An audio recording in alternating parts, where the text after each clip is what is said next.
अस्सलामुअलैकुम दोस्तों, आज आपके सामने एक ऐसी कहानी सुनाने वाला हूं जो कहानी नहीं हकीकत है।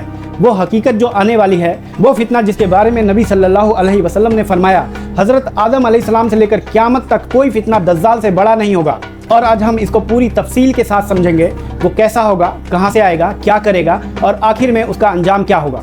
तो दोस्तों वीडियो को आखिर तक ज़रूर देखना, क्योंकि ये मालूमात सिर्फ इल्म नहीं, ये आपके ईमान की हिफाजत का ज़रिया बन सकती है। पहले ये समझो कि दज्जाल है कौन। वो कोई जिन नहीं, कोई शैतान नहीं, वो एक इंसान है, मगर एक ऐसा इंसान जिस पर शैतान का पूरा कब्जा होगा। एक ऐसी हस्ती जो पूरी इंसानियत की तारीख का सबसे बड़ा झूठ बोलेगी, ये कह के कि मैं तुम्हारा रब हूँ। हदीस में आता है वो जवान होगा, उसके बाल बहुत ही घुंघराले होंगे, उसकी एक आंख फूले हुए अंगूर की तरह बाहर को निकली होगी, वो काना होगा और उसके माथे पे लिखा होगा काफ रा फा, यानी काफिर। हर मोमिन उसे पढ़ सकेगा, चाहे वो पढ़ा लिखा हो या अनपढ़। और ये निशानी क्यों है? क्योंकि अल्लाह चाहता है जो सच्चे दिल से ईमान लाए, उससे हक और बातिल में फ़र्क करने की तौफीक मिल जाए। अब बात करते हैं उसके ज़हूर की। दज्जाल तब निकलेगा जब लोग उसका जिक्र करना बिल्कुल छोड़ देंगे, जब इमामों ने मेंबरों से उसकी चेतावनी देनी बंद कर दी होगी, जब दुनिया अपनी गलत फहमियों में इतनी डूब चुकी होगी कि लोगों को लगने लगेगा शायद दज्जाल की बात सिर्फ एक पुरानी कहानी है। और ठीक उस वक्त वो ज़हूर करेगा। उससे पहले दुनिया पर एक सख्त आजमाइश आएगी। पहला साल बारिश रुकेगी, दूसरे साल और कम होगी, तीसरे साल एक कतरा नहीं गिरेगा, लोग दाने दाने को तरसेंगे, नदियां सूख जाएंगी, खेतों में कुछ ना उगेगा और इंसान अपनी जिंदगी की सबसे बड़ी बेवसियत महसूस करेगा। ठीक उसी वक्त वो आएगा मसीहा बन के। वो कहेगा मुझ पर ईमान लाओ, मैं बारिश बरसाऊंगा, मैं तुम्हारा रब हूँ।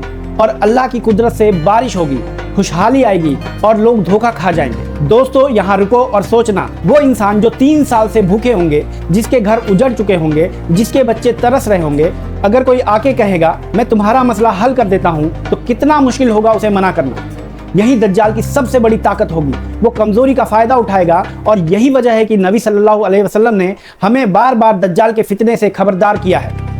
अब बात करते हैं उसकी ताकतों की। वो शैतानों की मदद से मुर्दों को जिंदा करके दिखाएगा। वो कहेगा देखो मैंने तुम्हारे बाप को जिंदा किया। क्या ये कोई झूठ का रब कर सकता है? वो जमीन के खजानों को हुक्म देगा मेरे पीछे चलो, और जमीन से सोना चांदी निकलकर उसके पीछे भागने लगेंगे। उसके पास रोटियों का पहाड़ होगा, जिसे चाहेगा खिलाएगा और उसे अपना गुलाम बना लेगा। उसकी जन्नत असल में आग होगी और उसकी आग असल में ठंडा पानी।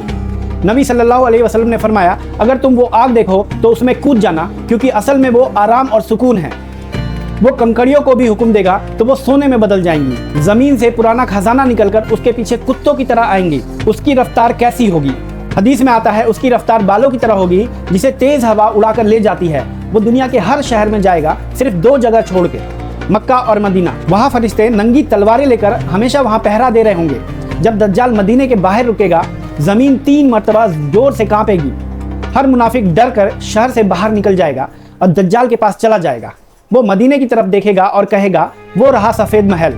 असलियत में वो सफ़ेद महल हमारे नबी सल्लल्लाहु अलैहि वसल्लम की मस्जिद नबी है, मगर फरिश्ते उसे हर दरवाजे से पीछे धकेल देंगे। अब वो सबसे दर्दनाक मंजर जो मोमिन के लिए सबसे बड़ी आजमाइश होगी। 40 दिन तक दज्जाल दुनिया में अपना कहर बरसाएगा, मगर ये 40 दिन आम 40 दिन नहीं होंगे।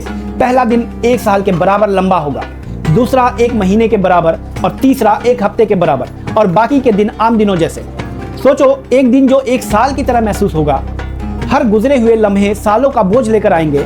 हर तरफ सिर्फ दज्जाल की खबरें होंगी, हर तरफ सिर्फ उसका खौफ और हर तरफ सिर्फ उसकी ताकत की चर्चा होगी। मगर उस वक्त भी अल्लाह के सच्चे बंदे होंगे।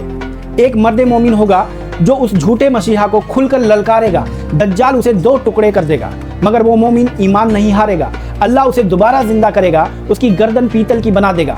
दज्जाल नाकाम हो जाएगा। वो मोमिन दुनिया का सबसे बड़ा शहीद होगा, वो सबसे बड़ा बहादुर होगा, और उसकी ये हिम्मत देखकर बहुत से लोगों का ईमान जाग जाएगा। और फिर आएगा वो लम्हा जब मुसलमान नमाज फज्र के लिए सफ़े बांध रहे होंगे।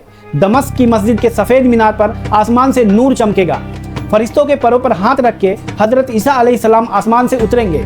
उनके बालों से पानी की बूंदें मोतियों की तरह गिर रही होंगी। दज्जाल उन्हें देखते ही नमक की तरह पिघलने लगेगा। वो भागेगा, मगर हजरत ईसा उसे पकड़ लेंगे। वो झूठे खुदा एक पल में मिट्टी में मिलने वाला होगा। हजरत ईसा अपने नेज़ी उसकी छाती में उतार कर उसको खत्म कर देंगे और दज्जाल का नापाक खून सबके सामने उनके नेज़े पर दिखाई देगा। उसके मरते ही दुनिया बदल जाएगी। शेर और बकरी एक ही जगह सुकून से चरने लगेंगे। दुनिया से दुख और बीमारियां खत्म हो जाएंगी। हर तरफ खुशहाली आ जाएगी। हजरत ईसा अलैहिस्सलाम दुनिया में इंसाफ का निज़ाम कायम करेंगे।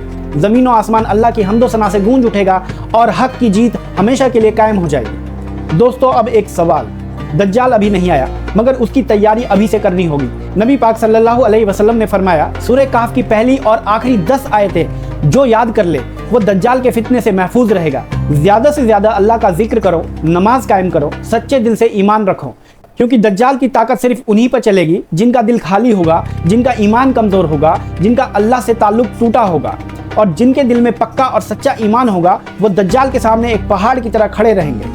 अभी वक्त है, अभी अपने ईमान को मजबूत कर लो, अभी अल्लाह की तरफ लौट आओ, क्योंकि वो दिन ज़रूर आए। सवाल ये है, क्या हम तैयार होंगे? अगर आज की ये दास्ता आपके दिल को हिलाई है तो ये वीडियो उन्हें शेयर करो जिनको इनकी याद की ज़रूरत है। लाइक करो, चैनल को सब्सक्राइब करो, क्योंकि हमारी कोशिश सिर्फ कहानियाँ सुनानी नहीं बल्कि दिलों को अल्लाह की तरफ मोड़ना है। अल्लाह हम सबको दज्जाल के फितने से महफूज रखे, हम सबको सच्चा ईमान अता फरमाए और उस दिन हमारे कदम मजबूत रखे। आमीन।